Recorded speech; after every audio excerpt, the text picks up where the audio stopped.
साबिक़ सूबाई वज़ीर मरहूम मगफूर मिर्सा मीर अज़हर ख़ान बिजाणी 10 जुलाई 1946 ते करमपुर में नामवर सरदार नूर मोहम्मद ख़ान बिजाणी जे घर में जन्म वरितो। शुरुआती तालीम कोटा में हासिल कई। तंहिंखां पोइ गवर्नमेंट नेशनल कॉलेज कराची में पॉलिटिकल साइंस में मास्टर्स करण बाद सिंध मुस्लिम लॉ कॉलेज में कानून की डिग्री हासिल कयई।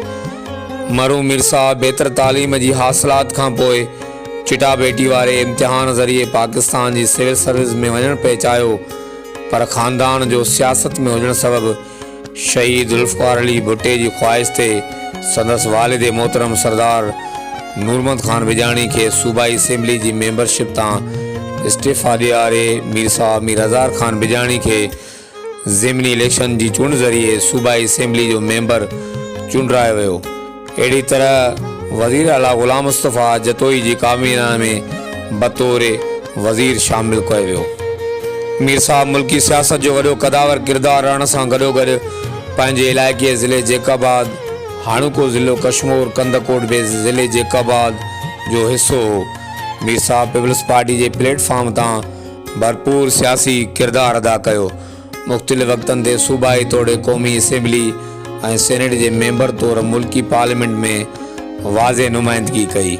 सूबाई वज़ारतन खां अलावा मुख़्तलिफ़ वफ़ाक़ी वज़ारतन जो पिणु वज़ीर भी रहियो।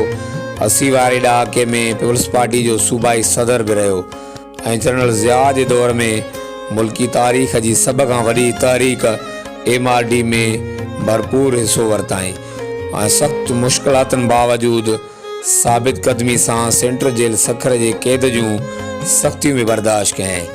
मीर साहब मीर अज़हर ख़ान बिजाणी एक नामवर सियासतदान हुअण सां गॾोगॾु पंहिंजे बिजाणी कबीले खां अलावा 36 ॿियनि कबीलनि बलोच नान बलोच कबीलनि जा अॻुवान भी हुआ। जैकाबाद, ठुल्लो, कंदकोट, तंगवाणी, शिकारपुर ऐं बलोचिस्तान के सोबतपुर, टीपुल, गोरनाड़ी वारे इलाइक़नि में काफ़ी तादाद में मीर साहब के राजन जा माण्हू रहाकू आहिनि। एक ताक़तवर सरदार हूंदे भी मीर साहब शराफत जो पेकर रहियो, निहायती बुर्दबार मेठणी तबियत जो मालिक पिणु हो। ज़ाहिरी तौर पंहिंजी ताक़त जो ॾेखाव बिल्कुल भी पसंद न हो। सॼी जमार में प्राइवेट या मुसले जथा गार्ड तौर पाण सां गॾु न खयई। पंहिंजे राजन के चङनि मुड़सनि के हमेशा अमन ऐं भाईचारे सां रहण की हिदायत कंदा रहा। हमेशा अवामी स्टाइल में पंहिंजे बंगलन बशमूल कराची वारे बंगले ते माण्हुनि सां बिना कंहिं रुकावट जे मिलंदा हुआ। पंहिंजी बिरादरनि ऐं राजन जी फ़ैसिलनि ऐं जिरगनि लाइ ॾींहं मुक़ररु हूंदा हुआ। सरकारी मसरूफ़ियतनि जे बावजूद भी टाइम कढी उन्हनि फ़ैसिलनि ऐं जिरगनि में पंहिंजी शिरकत के यकीनी बणाए माण्हुनि में ठाह ऐं सुलियो कराईंदा हुआ। फ़ैसिलनि ऐं जिरगनि में कंहिं सां बि ज़्यादती न कयाऊं। चोर, धाड़ेल, बदमाश ऐं रज़न हरगिज़ पसंद न हुआ, बल्कि उन्हनि माण्हुनि लाइ संदन मशहूर चवण हो त केर भी अहिड़नि माण्हुनि जी सिफारिश मूं वटि खणी न अचे। मीर साहब सियासतदान ऐं कबीलाई अॻुवान हुअण सां गॾोगॾु इल्म ऐं अदबदोश शख़्सियत तौर सुञाता वेंदा हुआ। मीर साहब किताबनि सां वॾो चाह रखंदड़ शख़्सियत जो मालिक पिणु हो।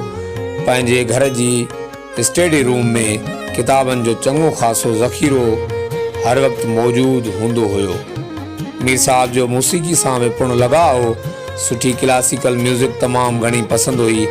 शायरनि जो सरताज हज़रत शाह अब्दुल लतीफ़ भिटाई पिणु पसंदीदा शायर हुआ। लतीफ़ जी खोड़ सारी शायरी मीर साहब के खुद बरे ज़बान याद हूंदी हुई, जेका मुख़्तलिफ़ वक़्तनि ते पाण भी चवंदा हुआ। मीर साहब रोज़मर्रा की ज़िंदगी में खुश अखलाक, खुश खुराक, खुश लिबास ऐं मुतवाज़न ज़िंदगी गुज़ारींदड़ इंसान हुआ। पंहिंजी पूरी ज़िंदगी ऐं सियासी कैरियर में मीर साहब ते कंहिं बि आंगुर न खई, न ई को मुआशी या खुर्द बुर्द जो इल्ज़ाम लॻो। नेचुरल खूबसूरती, सुठी खुशबू, दुनिया जा हसीन बाग घुमण ऐं शिकार करण संदन पसंदीदा मशग़िला हुआ। अवामी भलाई वारे शोबे में पंहिंजे इलाइक़े में हर बुनियादी सहूलतूं जहिड़ो क पकियूं सड़कूं, स्कूल, सेहत जा बुनियादी मरकज़, बिजली, गैस जूं सहूलतूं ॾियण सां गॾोगॾु केतिरनि ई बेरोज़गार नौजवाननि खे मुख़्तलिफ़ महकमनि में नौकरियूं ॾियारे रोज़गार ज़रिए पाण भरो कयो। सभ खां वॾा ऐं मुख्य ॿ अहम मनसूबा आहिनि। कंदकोट घोटकी दरिया सिंध ते ठहंदड़ पुल ऐं कैडेट कॉलेज करमपुर जी तामीर पंहिंजी ज़िंदगी जे आख़िरी ॾींहंनि में इलाइक़े वासियुनि खे ॾिनाई। पर अफ़सोस साल 2018 1 फरवरी जो भयानक ॾींहुं असांजे इलाइक़े जी तारीख़ में हिकु कार जो ॾींहुं साबित थियो, जॾहिं कंहिं दोस्त फ़ोन करे मीर साहब जे अलमनाक विछोड़े जो इतलाह ॾिनो। अॼु 1 फरवरी ते मीर साहब जे विछोड़े खे 3 साल मुकमल थिया आहिनि, पर अॼु बि दिलि ऐं दिमाग़ इहा ॻाल्हि क़बूल करण खां क़ासिर आहिनि त मीर साहब असां खां विछड़ी वियो आहे। अल्लाह पाक खां दुआ आहे त मीर साहब जी मग़फ़िरत फ़रमाए, मीर साहब जा दर्जात बुलंद करे ऐं संदसि खे जन्नत में आला मक़ाम अता फ़रमाए। उन सां गॾोगॾु इहा बि दुआ आहे त मीर साहब जे पोइनरनि सरदार मीर महबूब अली ख़ान बिजराणी ऐं ख़ासि तौर ते हिन जे सियासी जानशीन ऐं पगदार पुट सूबाई वज़ीर मीर साहब मीर शबीर अली ख़ान बिजराणी खे हिम्मत ऐं हौसलो अता फ़रमाए त जीअं हू पंहिंजी वालिद मोहतरम जे नक्शे क़दम ते हलंदे पंहिंजे इलाइक़े जी तरक़ी ऐं भरपासे जी अवाम जी बहितरी ऐं ख़ुशहाली लाइ असरातियूं कोशिशूं वठे। कैमरामैन टीम ऐं साथी रिपोर्टरनि फैद मोहम्मद बिजराणी ऐं बाबूलाल मंधाण सां गॾु Javed Usman Bijrani, JTN web news Karampur.